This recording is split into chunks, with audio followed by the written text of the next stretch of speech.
ಬಿಹಾರದಲ್ಲಿ ನಡೆದಂತಹ ಒಂದು ಘಟನೆ ಸಾಮಾಜಿಕ ಜಾಲತಾಣದಲ್ಲಿ ಇದೀಗ ಭಾರಿ ಚರ್ಚೆಗೆ ಕಾರಣ ಆಗಿದೆ.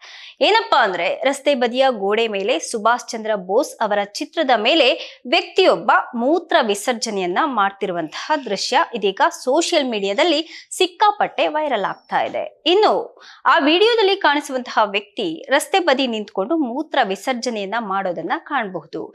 ದಾರಿ ಹೋಕನೊಬ್ಬ ಇದರ ವಿಡಿಯೋವನ್ನ ಮಾಡಿ ವ್ಯಕ್ತಿಯನ್ನ ತರಾಟೆಗೆ ತೆಗೆದುಕೊಂಡಂತಹ ನಂತರ ಅದಕ್ಕೆ ಆತನು ನೇತಾಜಿಯ ಫೋಟೋ ಇರೋದನ್ನ ನಾನು ನೋಡಿಲ್ಲ ಅಂತ ಹೇಳಿ ನಿರ್ಲಕ್ಷ್ಯದಿಂದ ಅಲ್ಲಿಂದ ಹೊರಡೋದನ್ನ ವಿಡಿಯೋದಲ್ಲಿ ಎಲ್ಲರೂ ಸಹ ನೋಡಬಹುದು. ಈ ಘಟನೆ ಬೆಳಕಿಗೆ ಬಂದ ತಕ್ಷಣನೇ ಅನೇಕರು ವಿಡಿಯೋವನ್ನ ನೋಡಿ ಕಿಡಿಕಾರಿದ್ದಾರೆ.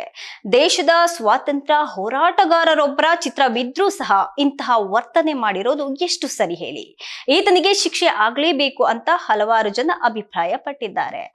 ತಪ್ಪಿತಸ್ಥನ ವಿರುದ್ಧ ಒಂದು ಕಠಿಣವಾದಂತಹ ಕ್ರಮವನ್ನ ಕೈಗೊಳ್ಳಬೇಕು ಅನ್ನುವಂತಹ ಒತ್ತಾಯ ಕೂಡ ಕೇಳಿ ಬರ್ತಾ ಇದೆ. ನೇತಾಜಿ ಸುಭಾಷ್ ಚಂದ್ರ ಬೋಸ್ ಭಾರತದ ಒಬ್ಬ ಸ್ವಾತಂತ್ರ್ಯ ಹೋರಾಟದ ಅತ್ಯಂತ ಗೌರವಾನ್ವಿತ ನಾಯಕರು. ಅವರು ಇಂಡಿಯನ್ ನ್ಯಾಷನಲ್ ಆರ್ಮಿಯನ್ನ ಸ್ಥಾಪಿಸಿ ಬ್ರಿಟಿಷರ ವಿರುದ್ಧ ಹೋರಾಟ ನಡೆಸಿದ್ರು. ಇಂಥವರಿಗೆ ಅವಮಾನ ಮಾಡೋದು ಸರಿಯಲ್ಲ ಅಂತ ಅನೇಕರು ಕಿಡಿಕಾರಿದ್ದಾರೆ. ಇನ್ನು ಸಾರ್ವಜನಿಕ ಸ್ಥಳಗಳಲ್ಲಿ ಇಂತಹ ವರ್ತನೆ ಸರಿಯಲ್ಲ. ರಾಷ್ಟ್ರೀಯ ನಾಯಕರಿಗೆ ಗೌರವವನ್ನ ತೋರಿಸೋದು ಪ್ರತಿಯೊಬ್ಬ ನಾಗರಿಕನ ಕರ್ತವ್ಯ ಅನ್ನುವಂಥ ಅಭಿಪ್ರಾಯವನ್ನ ಕೂಡ ಸೋಷಿಯಲ್ ಮೀಡಿಯಾಗಳಲ್ಲಿ ವ್ಯಕ್ತಪಡಿಸ್ತಿದ್ದಾರೆ ಜನರು. ಇನ್ನು ಈ ಘಟನೆ ಮತ್ತೊಮ್ಮೆ ಸಾಮಾಜಿಕ ಜಾಗೃತಿ ಹಾಗೆ ಸಾರ್ವಜನಿಕ ಜವಾಬ್ದಾರಿಯ ಬಗ್ಗೆ ಚರ್ಚೆ ಆರಂಭ ಆಗುವಂತೆ ಮಾಡಿದೆ.